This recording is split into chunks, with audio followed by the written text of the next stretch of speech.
Having presented the nature and properties of soil, we must now shift our attention to the consequences of manipulating soils for growing plants. The manipulation of soils for specific plant growth purposes, be they agronomic, crop production in field, such as grains, forages, etc., or nursery operations, turfgrass management for sports field or golf course, or landscape and garden installation and management, can lead to degradation of soil quality that has adverse consequences for plant growth and even for ecosystem functions. Soil quality is defined as how well soil does what we want it to do.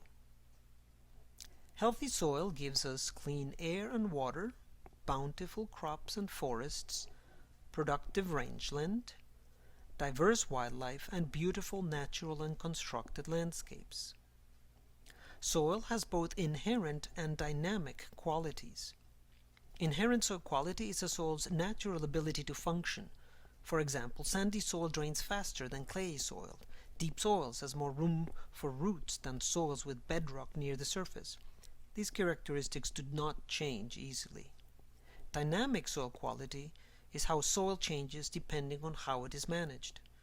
Management choices affect the amount of soil organic matter, soil structure, soil depth, water, and nutrient holding capacity. Soils respond differently to management depending on the inherent properties of the soil and the surrounding landscape. Managing soil to improve soil quality entails the use of conservation practices that improve soil function. In general, practices that reduce disturbance, increase crop diversity, and efficiently cycle nutrients, water, and energy will accomplish this. The 1957 USDA Yearbook of Agriculture was dedicated to the subject of soil. In the foreword to Soil, Ezra Taft Benson, then Secretary of Agriculture, wrote, "For all Americans, wherever they live, soil is a basic treasure. Soils produce good yields and keep on doing so if they are well managed. The management of soil is among the oldest of the arts, but none is changing more rapidly than it. We know more about taking care of soil than our fathers and grandfathers did. There is much more that we should know." His statement is as true today in the 21st century as it was 50 years ago.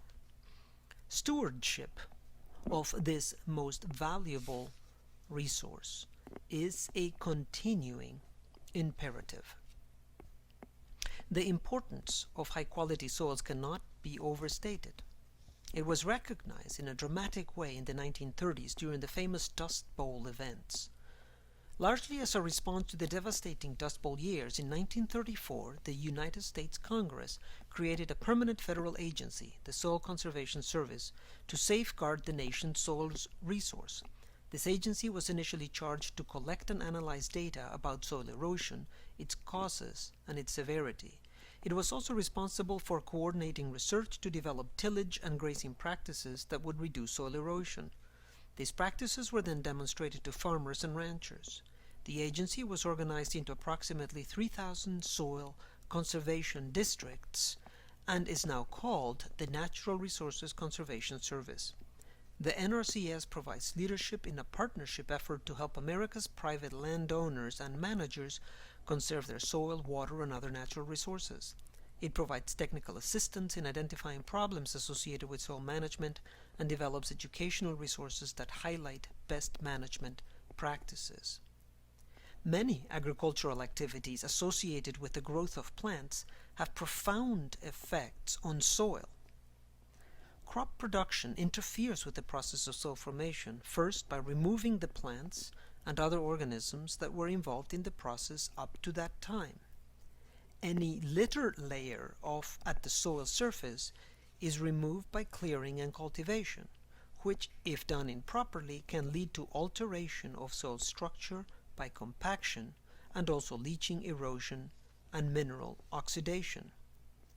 Although crops can add organic matter to the soil, cultivation may increase the rate of microbial decomposition, and the net loss of soil is not made up by deliberate addition of organics. This ends up being usually less than would have come from the native organisms. Good agricultural soils are those that retain structure and fertility after the transition to use in production of crops or for landscapes. One of the principal soil management activities is land preparation for planting. This entails the turning or stirring of soil. Cultivation of the soil as part of production, installation, or management practices is generally considered to be a beneficial soil practice. Cultivation is essential for the establishment and success of constructed landscapes, be they gardens or golf courses and other amenity fields. Soils are cultivated to accomplish four important tasks: to control seedling weeds, to incorporate crop or landscape residues, typically organic matter, to modify soil structure, and to prepare ground for seeding or planting. Thus, weed competition can be reduced and soil structure can be improved by breaking up large aggregates and with added organic matter. Under optimal conditions, water retention, drainage, aeration, seed germination, and root growth characteristics are all improved.